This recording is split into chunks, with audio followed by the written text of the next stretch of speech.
राजेंद्र नगर हादसे पर बीजेपी का आम आदमी पार्टी पर हमला। मौके पर पहुंची दिल्ली बीजेपी अध्यक्ष वीरेंद्र सचदेवा का बयान सामने आ गया है। आपने दिल्ली को बर्बाद कर दिया है। वीरेंद्र सचदेवा ने इस हादसे के बाद गंभीर सवाल उठाए।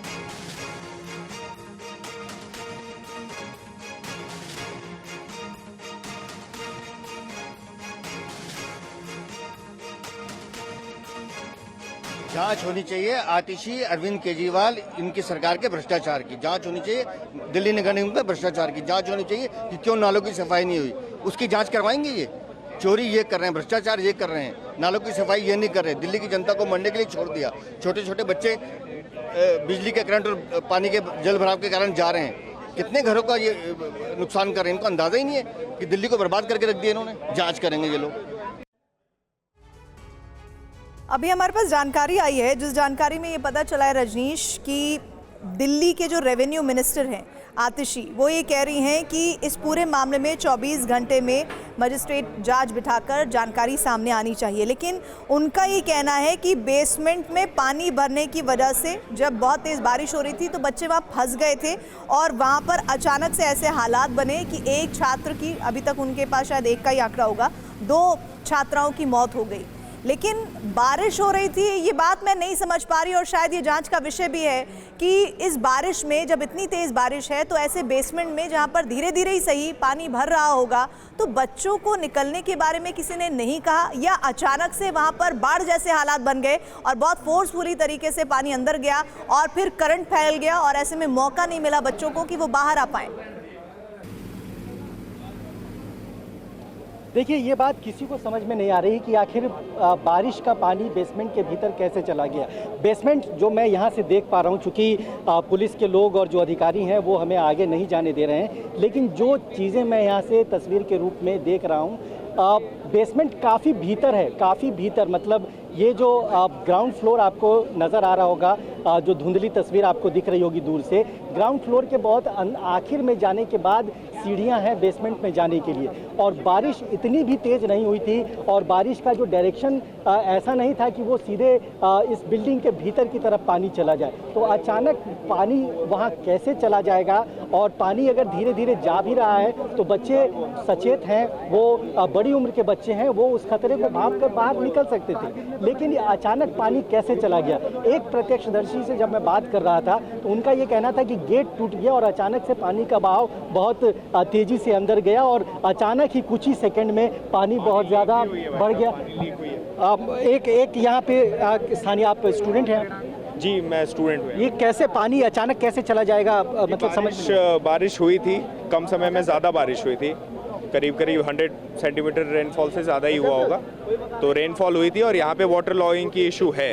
क्या पानी लीकेज भी हुआ होगा, क्योंकि इतना ज़्यादा पानी अचानक चला जाए? लोग, वो तो जांच का विषय है, लेकिन यहाँ पे पानी वाटर लॉगिंग होती है।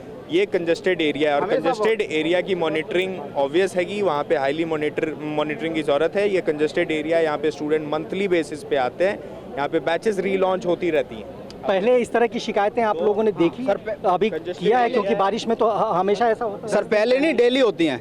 मैं डेली सुबह सुबह कोचिंग जाता हूँ, 20 मिनट बारिश के अंदर पानी यहाँ तक बढ़ जाता है, इस रोड पे घुटनों तक। और सर, रूल्स के हिसाब से पहली बात तो बेसमेंट में कंस्ट्रक्शन ही अलाउड नहीं है।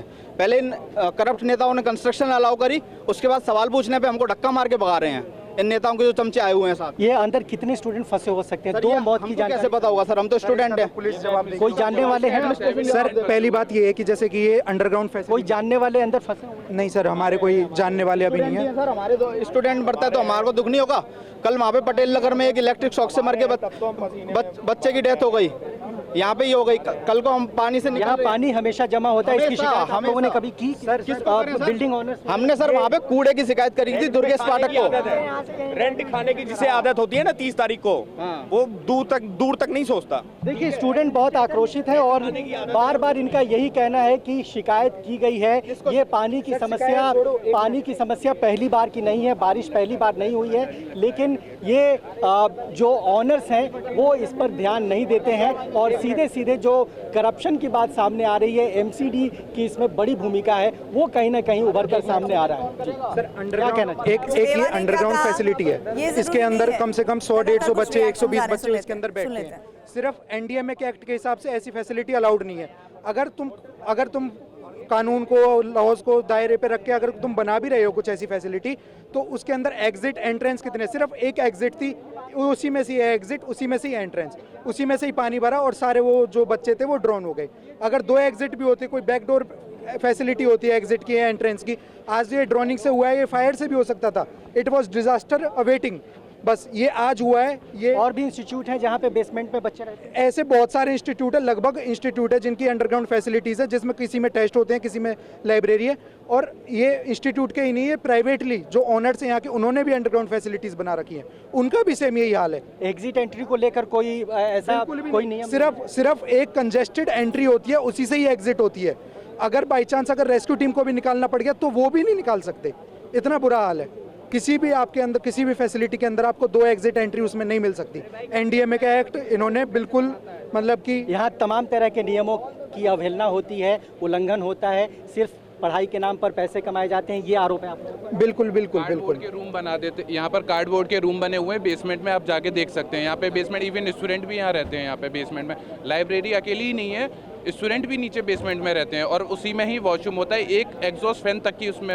एग्जिट एंट्री को लेकर कोई प्रॉपर नहीं है, ओनली सिर्फ एक ही स्टेयर्स हैं, उसी के थ्रू आना है, उसी के थ्रू बाहर निकलना है आपको। आप कौन से कोचिंग इंस्टीट्यूट में पढ़े? मैंने तो बाजीराम से पढ़ाई की है।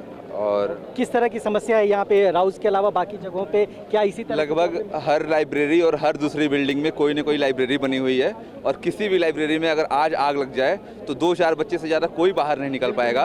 इतनी बुरी स्थिति है यहाँ के लाइब्रेरी और रूम्स की। पिछले साल आग लगी थी मुखर्जी नगर? हाँ, मुखर्जी नगर में एक कोचिंग में आग लगी थी, और अभी की स्थिति है कई लाइब्रेरी में बैठने पे सफोकेशन होता है, एग्जॉस्ट काम नहीं करता है। इतनी मतलब लचर व्यवस्था है यहाँ की लाइब्रेरीज की। पानी भरने की समस्या यहाँ पर बहुत पुरानी है, इसको लेकर कोई आप लोगों ने कभी कोशिश नहीं की कि बिल्डिंग ऑनर से बात करें, कोचिंग इंस्टीट्यूट के लोगों से बात करें, कोई बड़ा हादसा हो सकता है? यहाँ पर जो कोचिंग इंस्टीट्यूट के बड़े बड़े टीचर हैं या फिर मैनेजमेंट है, वो बच्चों के इन मुद्दों पर बिल्कुल ध्यान नहीं देता, क्योंकि उनका जो मेन मुद्दा है वो है पैसे हटना, और इसके बाद जो टॉप मैनेजमेंट है आप उनसे मिल भी नहीं सकते हैं। और जो सबसे बड़ी समस्या यहाँ की वो ये बेसमेंट का कंस्ट्रक्शन है। यहाँ पर जो ज़्यादातर लाइब्रेरीज हैं सारी बेसमेंट पर हैं, और उसमें 50 से 60 बच्चे एक साथ बैठे होते हैं। अगर बाई दबे उसमें आग लग जाती है या फिर पानी की समस्या जैसे आज हुई, तो 10-20 बच्चे, 50 बच्चे एक साथ कैसे निकलेंगे, क्योंकि एंट्री और एग्जिट सिर्फ एक ही तरफ से है।